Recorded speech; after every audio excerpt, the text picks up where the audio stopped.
Hello Aries, Sun, Moon, Rising, and Venus signs. Kamusta kayo? Sana po nasa mabuti kayong kalagayan. Welcome back po sa Star Tarot. At kung bago kayo dito, welcome din po kayo. Please subscribe, like, share my videos, and leave me a comment po kung nakaresonate kayo. Thank you. So, tignan natin kung ano mga messages and energies ninyo for this week. This is your situation. We have the King of Cups. This is your challenge. This is your advice. And this is your outcome. Ayan. So, sa ngayon, ang iba siguro sa inyo ngayon, Aries, you are going to be you're going to be very intuitive, very sensitive, no? Very friendly kayo. Probably extrang effort ang gagawin ninyo to be like that. Kasi po pwede rin naman ang iba sa inyo, sadyang friendly na talaga, yung mga ganun. Pero mas magiging extra kayo ngayon. Yung parang mas magaan kayong kausap ngayon, mas magaan kayong ka-transaction, yung mga ganun, no? Or pwede rin na ngayon meron kayong mga dealings or meron kayong mga pakikipag-usap na gagawin or transactions with siguro with a water sign, Cancer, Scorpio, Pisces. So yung challenge ninyo is 3 of Wands, no? So 3 of Wands is a good fortune energy. So pwede na kaya kayo magiging extra friendly, magiging mas magaan kayo kausap ngayon. Kaya kayo mag-extrang effort, no, to be like that. Kasi parang siguro kung meron man kayong yung mga importanteng transaction na ginagawa or gagawin, parang hindi siguro kayo, parang hindi ko sinasang-ayunan ng pagkakataon, parang gano'n, ano. Kaya maaaring mag-extra effort kayo, no, na magustuhan ng mga kausap ninyo yung kunyari business business offer, or kunyari at may mga you're talking to clients, 'di ba? So para makuha ninyo ang kliyente ninyo, para mapa-oo ninyo sa proposal ninyo, so maaring mag-e-effort kayo ng extra, no? You're going to be parang you're going outside the box, kumbaga, no? Kung ano yung comfort zone ninyo, maaaring kayo ilalabas dyan para na makuha mo sila. Kasi medyo nahihirapan, no? Nahihirapan siguro kayong makuha ang mga clients na ito. So, what else? So, yung ninyo, yung advice ninyo is 4 of Pentacles. Ayan. So, baka kailangan ninyo rito ng pagmamanage din ng inyong kaperahan, 'di ba? Maaari din na meron dito. Siguro isa 'yan sa dahilan kung bakit siguro nahihirapan ang iba sa inyo, nag-struggle ang iba sa inyo sa pagko-close deal, siguro, no? Dahil din sa pera. Baka meron din kayong alam mo yun, yung baka masyado namang mataas yung rate ng kung ano, 'di ba? Kung anong pinag-uusapan ninyo rito. Pero that may involve money at baka masyado namang mataas. Kumbaga, yung charges na po pwedeng ipinapataw sa inyo, no? Pwedeng ganon. So, yung outcome dito is Empress, which is really very good. Kasi si Empress is um, very abundant and prosperous energy, you know. So siguro magiging maganda rin in the end yung kakahinatnan ng mga pag-uusap na to.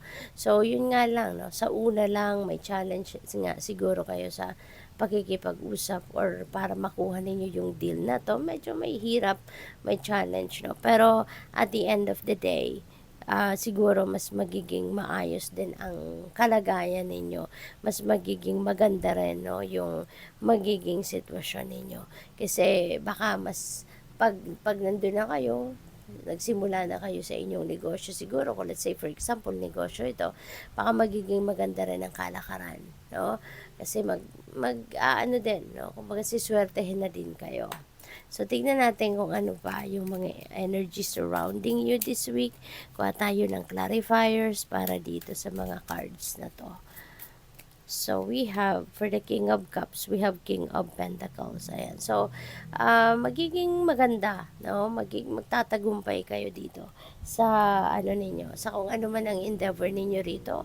Pagtatagumpayan ninyo yan, you are going to be prosperous and abundant, at saka makakarating kayo rito siguro merong promotion sa mga nagtatrabaho, or kung sa mga nagnenegosyo naman, maaaring siswertehin kayo sa negosyo ninyo.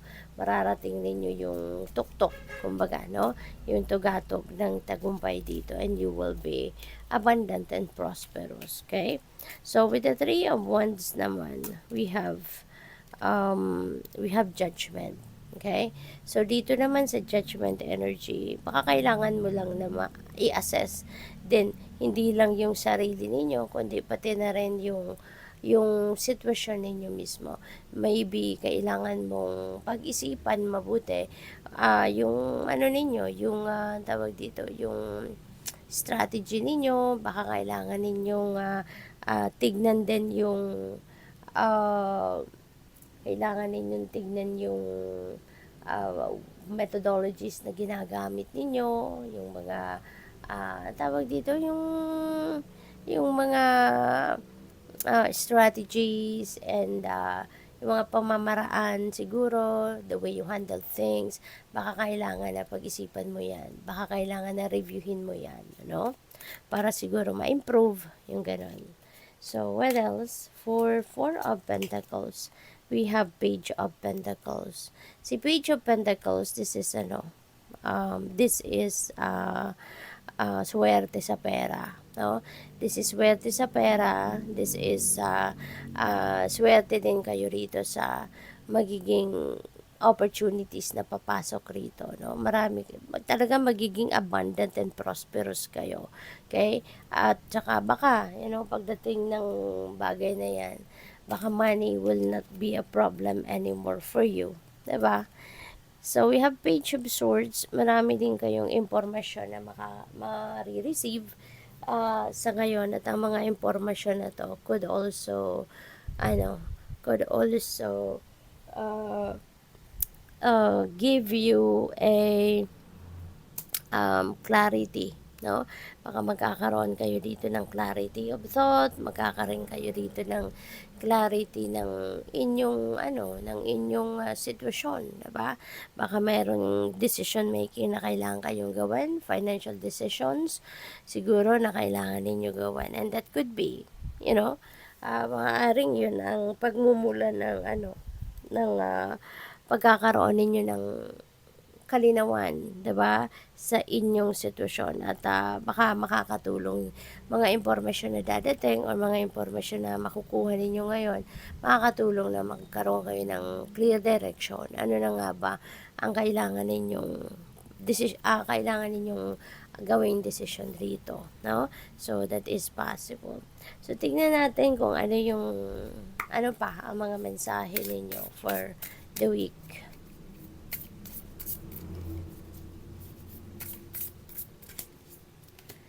We have, your soul will find those you are meant to experience life with. Ayan. Kasi, may mga pagkakataon na talagang gagawin din ng universe, no? Na dadalhin ng universe sa path mo. Yung mga tao, no?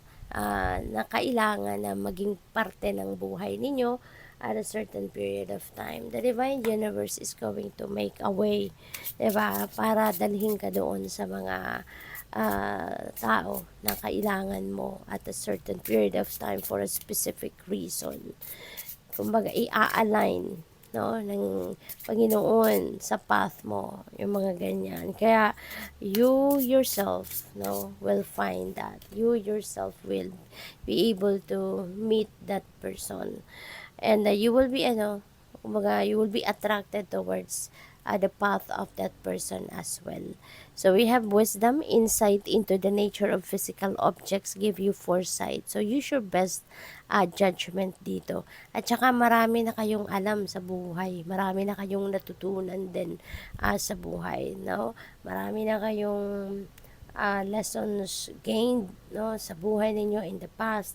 Kaya maaari ngayon gagamitin ninyo yan para na tawag dito, para na magkaroon kayo ng mas tamang desisyon, no?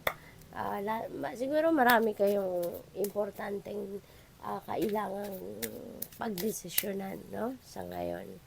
So, what else?